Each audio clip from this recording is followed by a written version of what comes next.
This is the Rumor Report. I am Roxy Diaz. Made it.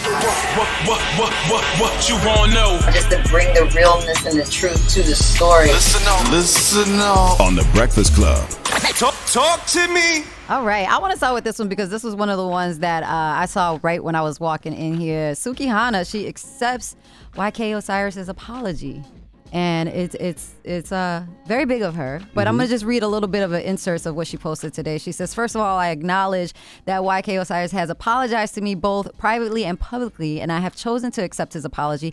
God always forgives me, and I can always forgive others. My accepting his apology is not me accusing or lessening the severity of his actions. He's young. It is my prayer that this experience will cause him and others to be more mindful and respect personal boundaries.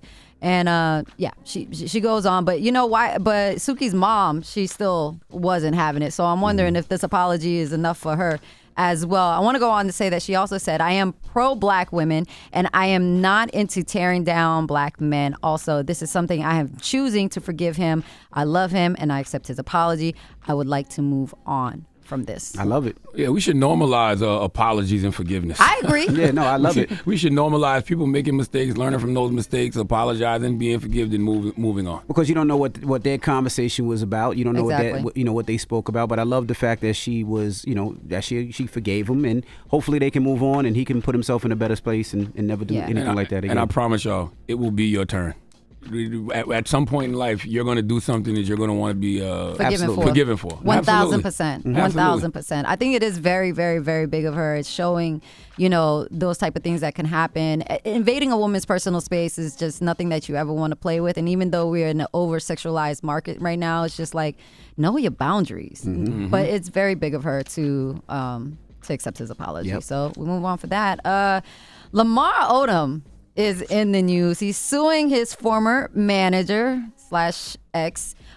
He's filed a $1 million lawsuit against his former manager, and it's because she faked his signature to sell his Brooklyn home, which his family has owned for nearly 30 years. Now, the family member who still lives in the home are now facing eviction due to the unauthorized sale.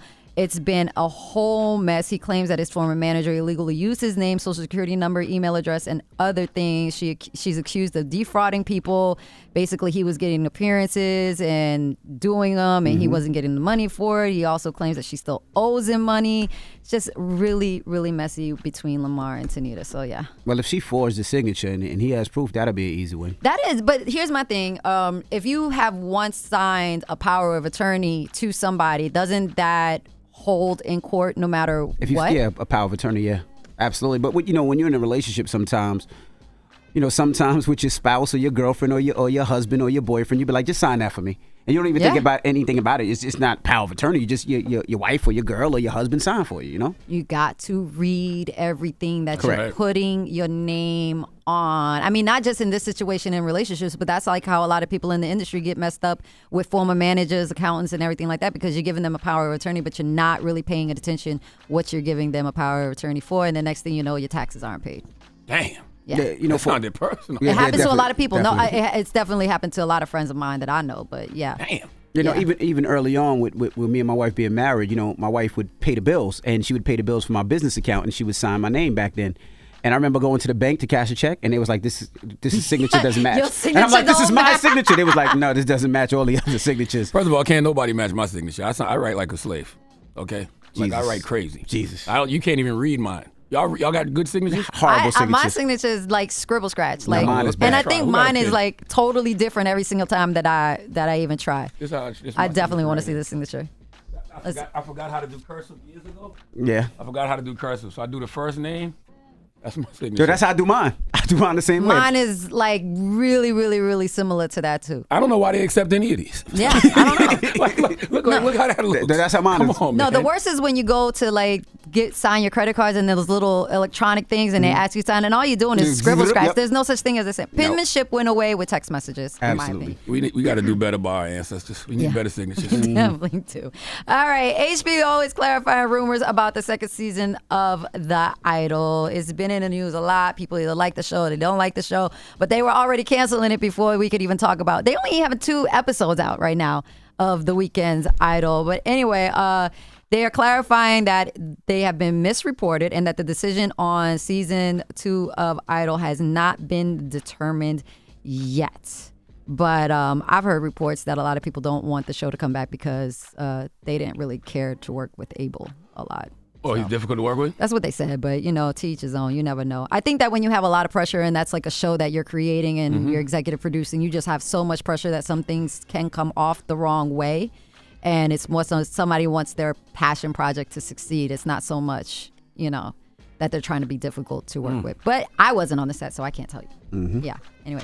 And last but not least, sending condolences to Ray Lewis, the Baltimore Ravens legend, Pro Football Hall of Famer Ray Lewis. His son, Ray Lewis III, has passed away.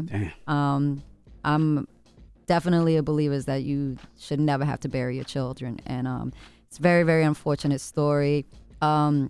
He posted to his Instagram. He really can't believe that he's even typing. This is his younger son is posting.